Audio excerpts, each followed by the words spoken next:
એક રમતના મેદાનમાં વર્તુળાકાર માર્ગ છે.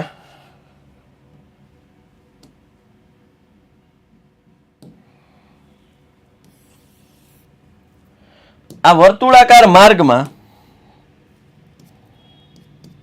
બે વ્યક્તિઓ દોડવાની શરૂઆત કરે છે, એક સાથે શરૂઆત કરે છે.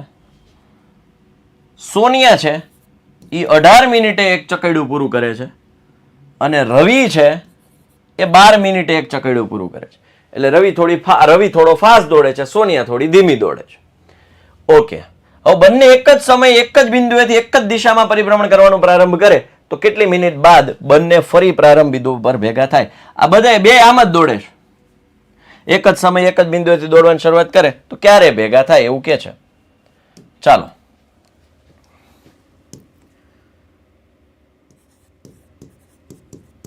સોનિયા અને રવિ ફરીથી ભેગા થાય તે માટે તેના સમયના લસા લેવો પડે. શું કામ લસા લેવો પડે? ઘણા એમ કે સાહેબ આવું કે તમે લખી નાખો, અમને સમજાવો ખરા. સમજાવું.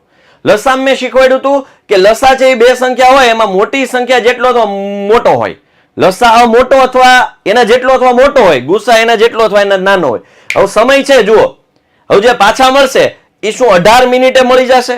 નહીં, 18 કરતા વધારે મિનિટે જ ભેગા થાય ને, સીધી વાત છે. જો વિચારો, શું 12 મિનિટે મળશે? નહીં, 12 તો રવિએ તો પૂરું કરી નાખ્યું છે, સોનિયા તો હજી પાછળ હશે. મતલબ નાની સંખ્યા જેટલો અથવા એનાથી નાની કોઈ 6 મિનિટમાં તો ભેગું થાય જ નહીં. એટલે નાની સંખ્યા જેટલો અથવા થઈને એને નાનો તો કેસ પોસિબલ જ નથી.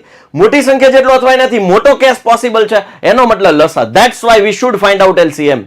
હલો, ઓકે, ચાલો. લસા માટે 12 અને 18 છે, તો 18 એટલે હું આમ લખી શકું, ડાયરેક્ટ લખી નખાય ને, આપણે ઓલી મેથડની કાંઈ જરૂર નથી.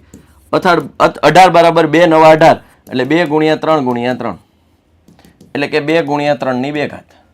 અને 12 છે એટલે 2 × 2 × 3, 4 તરી 12 થાય, એટલે 2 ની 2 ઘાત ને 3 ની 1 ઘાત. હવે લસા મેળવવાનો છે, તો ભાઈ આમાં ક્યાં મૂંઝાવાની કઈ જરૂર જ છે? લસા ઓફ 18 અને 12 બધાયનો વારો એક વાર,